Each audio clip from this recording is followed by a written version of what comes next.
¿Qué tal, amigos del tiempo.com? Bienvenidos a este Facebook Live en donde analizaremos el reciente discurso del presidente colombiano Iván Duque ante la Asamblea General de Naciones Unidas, en las que habló de narcotráfico, habló de corrupción, habló además de la crisis humanitaria que golpea a la región por cuenta del éxodo masivo de venezolanos, y para ese efecto contamos con la presencia de nuestra editora de Justicia y Paz, Marisol Gómez, con la que dialogaremos acerca del impacto o de las novedades que hubo en el discurso del presidente colombiano en la Asamblea General de Naciones Unidas. Fue un discurso que estuvo, digámoslo así, Marisol, rodeado de un contexto general en donde se ha hablado de posibles movimientos de tropas en la frontera entre Colombia y Venezuela, en donde también se habló de un posible diálogo entre el presidente de Estados Unidos, Donald Trump, con el presidente Nicolás Maduro, que en este momento está viajando hacia Nueva York a dar su discurso precisamente ante la Asamblea General de Naciones Unidas, y de un contexto en el que definitivamente el tema Venezuela acaparó los discursos de prácticamente todos los presidentes de la región. ¿Qué tal, Marisol? Muy buenos días. ¿Qué podemos destacar en primera instancia del discurso del presidente colombiano Iván Duque ante la Asamblea de la ONU? Sí, bueno, lo primero que hay que decir, Eduardo, es que es el primer discurso del presidente Iván Duque en una Asamblea General de Naciones Unidas, pues está estrenando como presidente de Colombia en una instancia internacional tan importante. Yo destacaría varias cosas. La primera, por supuesto, Venezuela fue un tema, pero a mí me gustaría destacar el orden en el que hizo la intervención el presidente Iván Duque, porque eso tiene algunos mensajes. Literalmente dividió su discurso en 5 partes, y en el siguiente orden, que es muy llamativo: paz, que yo creo que arranca con paz, porque está en un escenario como Naciones Unidas, el Consejo de Seguridad tiene en Colombia una misión verificando la reincorporación y el cumplimiento de los acuerdos de paz con las FARC. Luego, narcotráfico, Edward, porque esta semana justamente salió el segundo informe también de la ONU diciendo que tenemos 171.000 hectáreas de coca, reiterando que desde el 2013 en Colombia no han dejado de parar, no han parado de aumentar los cultivos ilícitos. Entonces, fíjense que eso tiene todo un sentido. Sí. Paz, narcotráfico, habló, tercer punto, corrupción. Cuarto, mencionó la crisis migratoria y humanitaria que está viviendo Venezuela, y por supuesto una crisis que ha afectado a toda la región. Y quinto, un tema muy importante que lo marca que marca mucha distancia con el Centro Democrático, partido al cual pertenece, y es: dijo, no más polarización, no más revanchas. Colombia lo que tiene que hacer es un pacto para progresar unida en legalidad, emprendimiento y equidad. A ver, hablemos del primer punto que usted acaba de mencionar, Marisol, el tema paz. Ha habido mucho revuelo porque desde que el presidente Duque asumió el poder siempre se había dicho, incluso antes de la campaña, que haría, abro comillas, trizas los acuerdos de paz con las FARC. ¿Cuál es, digamos así, la conclusión que usted saca después de haberlo escuchado precisamente sobre este tema? A mí me da la sensación de que en ningún momento se habló de hacer trizas el acuerdo, sino todo lo contrario, sacar adelante todos los procesos de paz, reinserción y reincorporación de los desmovilizados de las FARC. Efectivamente, Edward, yo creo que el presidente Iván Duque ratificó personalmente lo que algunas personas cercanas a él venían diciendo, y es que él se la va a jugar toda por acompañar la implementación de los acuerdos de paz con las FARC, pero con un mensaje muy claro. Eduardo, él dice que su compromiso es hacer progresar a la gente que está cumpliendo a cabalidad el acuerdo de paz. Cuando habla de cumpliendo a cabalidad, es decir, incluso usa la palabra a la gente que está haciendo una reincorporación genuina, y con genuina dijo la gente que está cumpliendo con todos los compromisos de verdad, justicia y reparación y se mantiene en la legalidad. Fue muy incisivo en eso, porque agregó, obviamente, quien no incumpla los acuerdos pues será perseguido por la justicia, pero dijo, me comprometo con la gente que está genuinamente y de corazón en el proceso de paz y en la recuperación, apoyarla y a sacarla adelante. Marisol, ¿alguna mención a los, digámoslo así, agonizantes negociaciones o conversaciones con el Ejército de Liberación Nacional? No, para nada. Ahí también es muy importante. Eso es una señal importante, Edward, ¿no? Porque no se refirió a esto, simplemente habló de lo que ya está en marcha, ¿sí? Y obviamente también hizo caer en cuenta de algunas cosas. Dijo, la única crítica o el único retrovisor que puso frente al gobierno anterior, porque no se refirió a esto, simplemente habló de lo que ya está en marcha, ¿sí? Y obviamente también dijo, hizo caer en cuenta de algunas cosas, dijo, no hay plata. Y ahí también quiero llamar la atención sobre algo, Edward, que ya por ejemplo, el senador Iván Cepeda, que es de la Comisión de Paz del Senado, sí, también hizo caer en cuenta esto. O sea, el presidente va y dice allá, me comprometo con la paz, me comprometo con la recuperación de los combatientes, pero al tiempo está anunciando que no hay plata. Entonces la pregunta es cómo va a equilibrar esas dos cosas. Marisol, de alguna manera se podría pensar que el presidente Duque estaba sacando el sombrero ante la comunidad internacional para que los donantes y demás se vuelvan a meter la mano al DRIM para colaborar con este proceso de reincorporación y de normalización ya para sacar adelante finalmente la segunda parte o la tercera parte de los acuerdos de paz. Eso me parece un buen punto, me parece que hablar ante la comunidad internacional de que sí, que está comprometido, pero que no hay suficiente plata, de alguna manera es diciendo, bueno, aquí ha habido muchos donantes, pues volvemos a hacer el llamado para que nos apoyen, porque este es un compromiso muy grande. Acuérdese usted que la Contraloría ya dijo que los 129 billones de pesos destinados para la paz en los próximos 15 años son insuficientes, que hacen al menos falta otros 76 billones. Ya algunos congresistas de semanas alertaron también sobre que se redujo la plata para la restitución de tierras, para la reparación a las víctimas, para el Ministerio de Justicia. Entonces, a mí me parece que el solo hecho, en todo caso, de que el presidente haya arrancado su intervención primera en la ONU hablando de paz, es muy diciente de lo que él está hablando. Y nos vamos con el segundo tema. Sí, totalmente de acuerdo en ese sentido, Marisol, porque entonces, concluyendo, adelante con los procesos de paz, tenemos dificultades presupuestales, pero no se van a hacer trizas los acuerdos. Pasemos al segundo punto, narcotráfico. Un comentario, Marisol. A mí me dio la sensación de que a partir de las conversaciones que el presidente Duque tuvo con Trump el día anterior, exactamente ayer, en las que sacó a relucir su decisión en torno a la dosis mínima y demás, de alguna manera se está anunciando ante el mundo un cambio del perfil o de la aproximación que había hecho tradicionalmente Colombia al tema del narcotráfico. Mientras de alguna manera con el gobierno del presidente Juan Manuel Santos, él hablaba de una corresponsabilidad internacional, él hablaba de asumir el problema como una cuestión de salud pública. Con Duque estamos volviendo de nuevo al abordaje tradicional del prohibicionismo, al abordaje tradicional del narcotráfico, o mejor, de los problemas de drogadicción como un problema criminal y demás. ¿Cuál es su percepción respecto a eso? Fíjese que al contrario, creo que esa es una postura muy del Centro Democrática, de la que hoy toma distancia en su discurso Iván Duque, porque claramente se refiere al narcotráfico como una amenaza global. Dice, es una amenaza global. Y dos, manda un mensaje que también estoy pensando en el presidente Donald Trump, diciéndole que los países todos deben contribuir, incluyendo a los consumidores. Pues está pensando en los consumidores, está pensando en Estados Unidos. Es decir, dice, nosotros estamos comprometidos, tenemos clarísimo que tenemos que hacer un enfoque de prevención y salud, lo menciona puntualmente, sí, pero también dice, los países que producen precursores químicos tienen que regular la venta de precursores químicos. Colombia se va a comprometer a eso. Al contrario, yo pienso, Edward, que se desmarcó del Centro Democrático también en eso, que usted sabe que yo ha mencionado fumigaciones, sí, entonces dijo no, salud, prevención, persecución de precursores químicos, por supuesto, persecución de la gente, de los narcotraficantes, dice las redes transnacionales, porque las menciona puntualmente, pero dice, y este tiene que ser un compromiso de todos los países, incluidos los consumidores. Mensaje directo a Donald Trump. Y Estados Unidos, por supuesto. ¿Usted cree que de alguna manera, Marisol, hubo un cambio de discurso de parte del presidente Duque luego de las conversaciones que sostuvo con su homólogo ecuatoriano Lenín Moreno y también con el peruano Martín Vizcarra, en el sentido de que, por ejemplo, en el caso ecuatoriano hay un conflicto grande en la frontera por la presencia de bandas disidentes de narcotraficantes?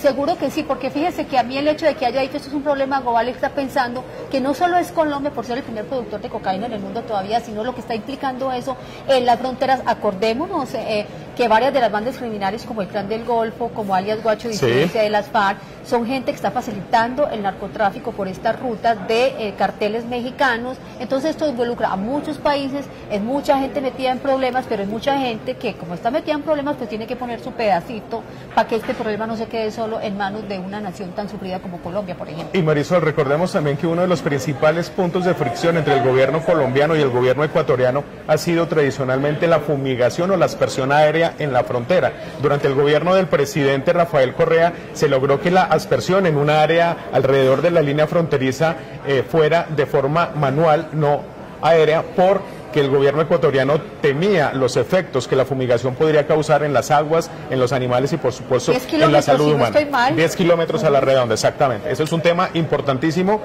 Y como usted lo dice, de alguna manera el presidente Duque hizo guiños a uno y otro lado del espectro político sobre una forma de asumir el problema de una manera diferente. Yo creo que en todo caso, como usted sabe, Lenín Moreno es muy distinto a Rafael Correa, está revaluando muchas de las cosas que dejó instauradas Rafael Correa, y creo que es más en la onda nuestra. Lenín Moreno es más en la onda nuestra y creo que va a respaldar a Colombia en todo lo que sea la persecución de los carteles transnacionales del narcotráfico. Claro, y además recordemos que la violencia que está trayendo el narcotráfico colombiano en la frontera ha sido grave. El asesinato del equipo periodístico del diario El Comercio, más otras 2 personas, y los secuestros que se han venido presentando en el área, ponen a pensar, sin lugar a dudas, el presidente Lenín Moreno de que tiene que haber una política de colaboración militar y de interdicción y de persecución de todos los carteles de la droga en esta zona. Pasemos al otro punto, Marisol, corrupción. ¿Cuáles son las lecciones que de pronto le dejó el presidente Duque sobre corrupción en su mensaje al país? Y, por supuesto, al mundo de Naciones Unidas. A mí me llama la atención que por encima de Venezuela haya estado en tercer eso es un punto clave. La corrupción, porque estamos en un contexto de Odebrecht, casi toda Latinoamérica untada de la plata de esta constructora brasileña, que además tiene involucrados a varios gobiernos, usted bien lo sabe, Edward, Perú, Ecuador, políticos en Colombia. Entonces también llamó la atención sobre la importancia de que el mundo supere la corrupción y habla de la corrupción en las instituciones, de la corrupción en las personas. Me llamó la atención que hubiera puesto esto por encima de Venezuela porque al final de cuentas efectivamente se sitúa en un escenario internacional y habló de los problemas que están mayoritariamente, primero lo de Colombia, Paz Colombia, narcotráfico, que nos envuelve a todos, corrupción que nos envuelve a todos. En este término no fue muy específico, salvo que habló de la corrupción en las instituciones como una cosa que los países tienen que superar. Sí, Marisol, sin lugar a dudas, el tema de la corrupción es un tema transversal en toda América Latina porque prácticamente, por ejemplo, en el caso peruano, todos los expresidentes peruanos están metidos, involucrados o procesados por casos de corrupción, desde Alan García, el presidente Toledo, Ollanta Humala y demás. Incluso también por un caso de corrupción terminó presentando su renuncia el presidente peruano Pedro Pablo Kuczynski. Así que es un tema transversal que nos afecta a todos. Y cerremos con el último punto que quizás ha sido el ítem que más reacciones ha generado por todo el antecedente que se presentó básicamente ayer con el cruce de mensajes, por ejemplo, del vicepresidente de Estados Unidos, Mike Pence, en el sentido de decir que tenía informaciones de que había movimientos de tropas de parte del ejército venezolano en la frontera común con Colombia y que Estados Unidos estaría dispuesto a respaldar al gobierno colombiano en caso de una agresión. Y posteriormente hay versiones de prensa muy fuertes que hablan de un posible encuentro en la tarde de hoy entre el presidente Nicolás Maduro y el presidente Donald Trump. El Tiempo consultó sus fuentes en la Casa Blanca y en el Departamento de Estado y ellos dicen, de momento, que un posible encuentro con el presidente Maduro no está aún en la agenda, lo que no quiere decir que esté completamente descartado. Y menos con Trump, porque Trump es un tipo sorpresivo, de cambios de ánimos súbitos, bien bipolar. Claro, y por otra parte, se había dicho que muy probablemente el presidente Nicolás Maduro no daría su discurso ante la Asamblea de Naciones Unidas por un problema de seguridad,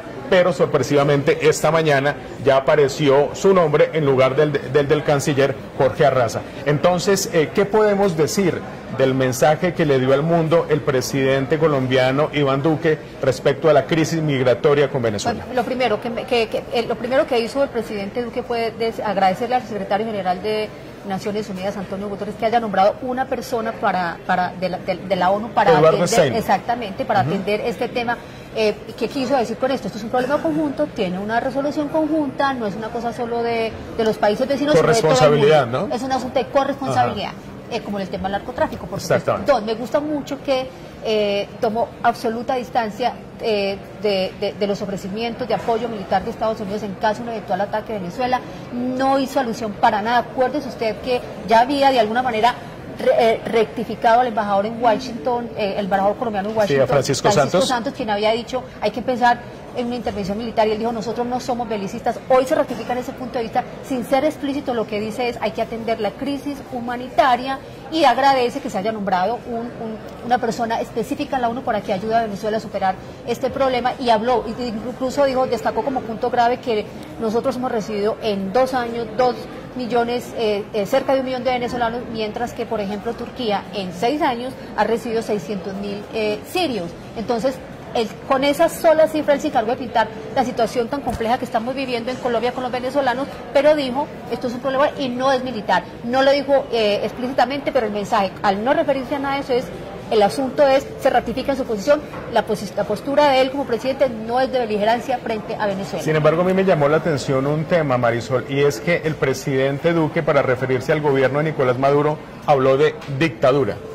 Eso me da la sensación de que definitivamente no hace mucho por, de alguna manera, desescalar las tensiones entre los dos países. Sí, es que yo creo que eso ya le queda muy difícil a cualquier presidente, le queda difícil hasta Evo Morales, o le queda, ya es difícil que un presidente no pueda, o sea, evite la palabra dictadura, porque lo que hay en Venezuela claramente es una dictadura, lo que pasa es que es una dictadura con elecciones, ¿cierto? Pero con elecciones para ir hacia la misma persona. Entonces, si él dio una crisis migratoria puntualmente desatada por la dictadura venezolana, claro que sí, obviamente no va a dejar de llamar las cosas por su nombre, pero otra cosa es que él quiera que Colombia se enfrente con Venezuela y que responda a las provocaciones. Creo que me parece que tomó distancia también de Estados Unidos.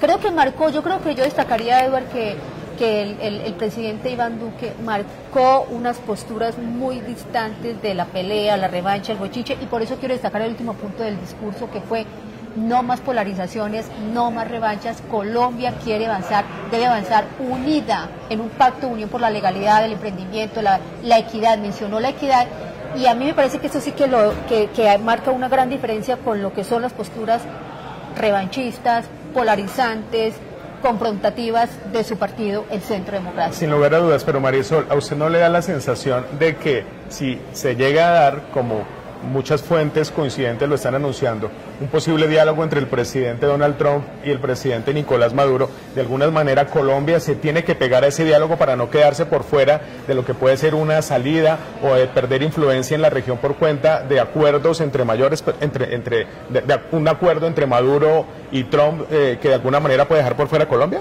Es que mire, yo pienso que lo que va a ocurrir, lo que puede ocurrir, todavía no sabemos si va a ocurrir, pero lo que puede ocurrir entre Trump y Maduro va a ser completamente sorpresivo, por varias razones, porque estamos frente a dos personas que reaccionan, dos presidentes que reaccionan mucho con la emoción, viscerales. No tienen posturas fijas, sino que dependen del estado de ánimo con el que se levantan.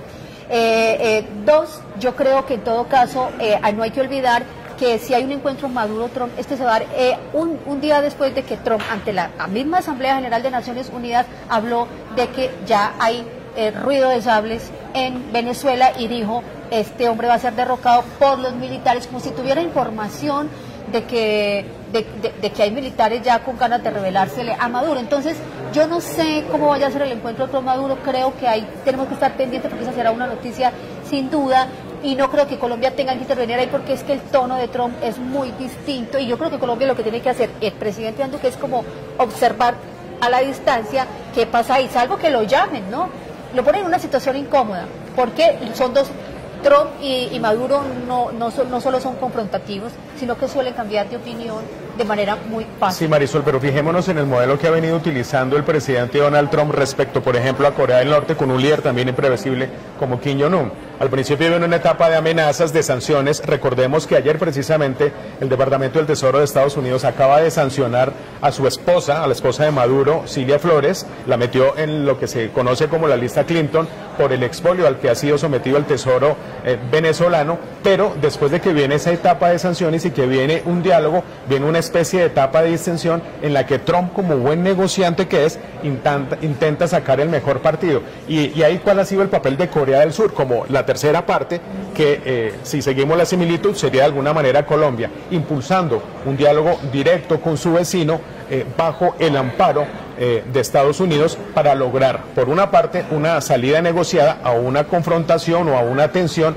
que está cada vez escalando más, y por qué no traer una solución un poco más efectiva al drama humanitario que están viendo los millones de venezolanos que están teniendo que salir de Venezuela. Lo que no hay que perder de vista, Eduardo, es que el punto de vista con el que llegó Trump ayer también frente al tema de las decisiones multilaterales, las criticó, dijo aquí no son decisiones globales, habló de patriotismo, él sabe que en una intervención militar a Venezuela no lo acompaña prácticamente nadie. Ni siquiera Colombia.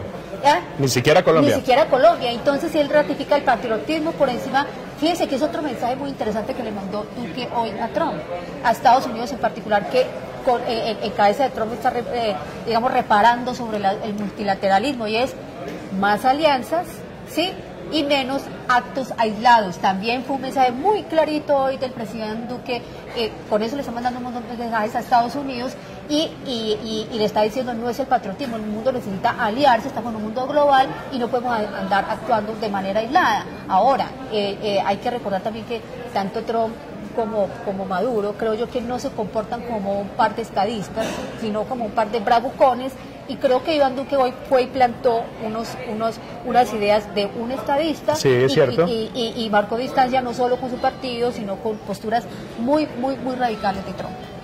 Y sin lugar a dudas, Duque se portó como un estadista y puso un punto de vista bastante moderado, tanto en el tema del narcotráfico, tanto en el tema de las disputas que hay con Venezuela, y también en el tema de la corrupción, por supuesto, y la polarización, que era un mensaje ya más para el público doméstico colombiano. Bueno, agradecemos a Marisol Gómez, nuestra editora de Justicia y Paz, y por supuesto a ustedes, amigos navegantes del tiempo.com, por habernos acompañado en estos minutos de análisis del discurso del presidente Iván Duque, el primero que hace como presidente a la Asamblea General de Naciones Unidas. Vamos a estar pendientes de dos temas: por una parte, el discurso de Maduro, que será un poco más tarde, y el posible encuentro entre el presidente Trump y Nicolás Maduro, porque esto, sin lugar a dudas, puede cambiar la ecuación geopolítica del análisis que acabamos de hacer. Muchas gracias.